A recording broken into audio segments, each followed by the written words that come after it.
From News Channel 7, time for 7 First Alert weather. I'm curious, if you could pick the weather of yesterday or today, which one would you choose? I personally would choose today, specifically because it did get active this afternoon in some parts of the region, and also because we got more sunshine today. Temperatures really close to where we were this time yesterday. Our highs today in the valley, low to mid 60s and low 60s down in the Magic Valley. So cooler in the Magic Valley when compared to yesterday. They made it into the 70s in Jerome and Twin Falls. So here's the active weather I was talking about. Cluster of thunderstorms up near Huntington, Oregon, and also down through the Owyhee Mountains. I'm not so much concerned about that cluster there, but this one, it's trying to, as I mentioned before, chug its way a little closer to the state border, but it's only moving eastward at about 10 miles per hour. So it's taken a long time, 3 hours, to make it from there to there, and I think we're going to lose our daytime heating and it'll lose its steam before it makes its way into the west end of the valley, but it's possible. And if there are the thunderstorms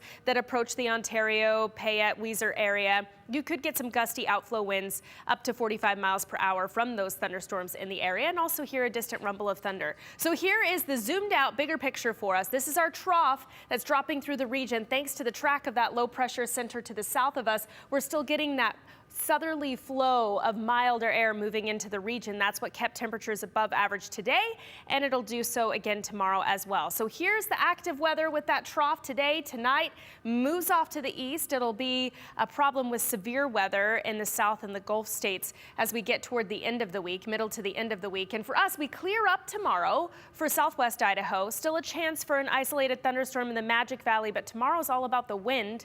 Sunshine on Wednesday, temperatures still above normal until this cold front makes its way through to kind of bring us back to normal. Remind us that it is still spring, and you can see that we're seeing some snow showing up in our northern zones getting toward the end of the week. Unfortunately, we could use a whole lot more than that, and it doesn't look likely it'll make it into the west central or central mountains, at least not with this round. Magic Valley forecast for tomorrow, plan on a lot of wind. As I mentioned before, slight chance of an isolated thunderstorm. We head up into the central mountains, partly cloudy to mostly sunny skies, low to mid 50s. West central mountains, low 50s for McCall through Cascade, 62 for Council, and 64 for Garden Valley with a good deal of sunshine. Now for the Treasure Valley, lower Treasure Valley and upper Treasure Valley, plan on the wind tomorrow. Out of the northwest, could gust up to 35, possibly even 40 miles per hour, especially for points south and east of Boise. So you know you start to take off on I-84 down toward the Magic Valley, and you can really feel that car rocking around a little bit in the wind. Messy hair meter, it applies for tomorrow, bringing it almost to the top. Wear a hat, maybe tie it back, maybe both of those things if you have long hair like I do, or maybe you have long hair and you don't care. Here's a look at the 7-day forecast for us. I mentioned the cooler air moving in for Thursday and Friday as well, keeping us closer to average for the end of March and the beginning of April. Can you believe it? We're just cruising through spring now that it's begun. We are, but I don't want it to get too warm too fast. That's right. Spring is like my favorite season in Idaho, personally.